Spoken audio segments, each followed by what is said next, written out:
आसलु आज भेंडी भाजवा मुझे किसी भेंडी नहीं आई बड़ बड़ काटिकी आलू भी मुझे साइज रे काटी देछि। भेंडी की मु छोट करनी छोट भेंडी तो से मुझे काटी ये मु मसला नहीं जाइए जीरा लंका पियाज सब तेल पकई आम फुटण पकई पियाज पकईवा पकई सारा पर आम भाजवा लाल है पर्यंत भाजी सारा पर मसला जो आम बाटिकी रखी ये दबा मसला केते बढ़िया देखा जाउछि। पेस्ट जो करते ये आम दबा मसला हलदी लुण स्वाद अनुसार पकेबे मुझे स्वाद अनुसार देछि।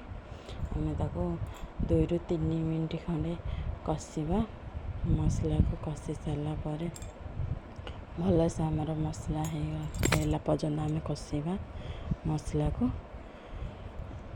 लाल हो गला पर्यंत आम कषिबा कषि सारा पर आम जो किसी कटा भेंडी नहीं ये आम पकेबा कटा भेंडी पकईकि आम ताको घांटिबा भल से भाजवा आम भाजवा हल्का हल्का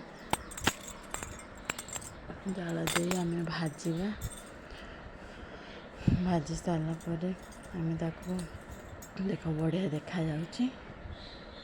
आलू भेंडी भजा ताको आम घोरे दबा 2 ରୁ 3 मिनट पर्यंत घोरे दबा भेंडी आमर सिझिला पर्यंत ये आमर देखो भेंडी अधा सिझी जाइए सिझी सारा पर आम ताको आउ टिके भाजी दबा भाजिकी आम कड़े आउ टिके भाजवा भेंडी को कड़े भाजी सारा पर देख बढ़िया देखा जाउछि। आम कड़े भाजवा आउ टिके खड़खड़िया करी आमर भेंडी भजा हो अधा अधा हो गला बढ़िया देखा जाउछि। गला आमर भेंडी भजा रेडी आमर भेंडी भजा मसला भेंडी भजा केते बढ़िया देखा जाउछि। एमती थरे खाआंतु बढ़िया लागिबो।